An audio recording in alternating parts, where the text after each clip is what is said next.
पंढरपुरात उपमुख्यमंत्री शिंदेंकडून सपत्नीक विठुरायाची महापूजा, तर आषाढीलाही विठ्ठलाची महापूजा करायला आवडेल. आगामी निवडणुकीसाठी शिंदेंना विठ्ठल शक्ती देईल, लता शिंदेंची प्रतिक्रिया. उद्धव ठाकरेंच्या उपस्थितीमध्ये आज शिवसेना पदाधिकाऱ्यांची बैठक. शिवसेना भवनामध्ये दुपारी 12 वाजता बैठकीचं आयोजन. आमदार खासदारांसह पदाधिकाऱ्यांना उद्धव ठाकरे मार्गदर्शन करणार. निवडणुकीमध्ये शिवसैनिकांना डिवचण्याचा प्रयत्न केल्यास जशास तसं उत्तर देऊ. प्रत्येकाचा सन्मान ठेवून ताकदीनुसार जागा द्या. आगामी निवडणुकांवर शंभूराज देसाईंची प्रतिक्रिया. जमिनीचा व्यवहार रद्द झाल्यानंतर उद्यापासून जैन बोर्डिंग पुन्हा सुरू होणार. अनेक दिवसांपासून जैन बोर्डिंग प्रकरणावरून वाद सुरू होते.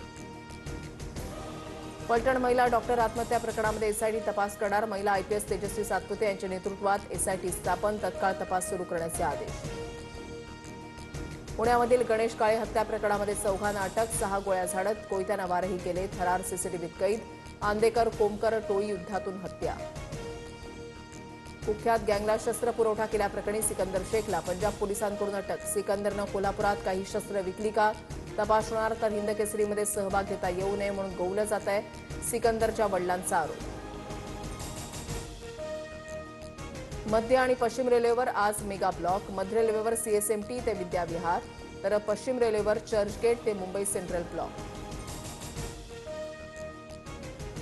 नोव्हेंबर महिन्यामध्ये पाऊस पडण्याचा हवामान खात्याचा अंदाज, तर नोव्हेंबरमध्ये किमान तापमान सरासरीच्या तुलनेमध्ये अधिक राहण्याची शक्यता.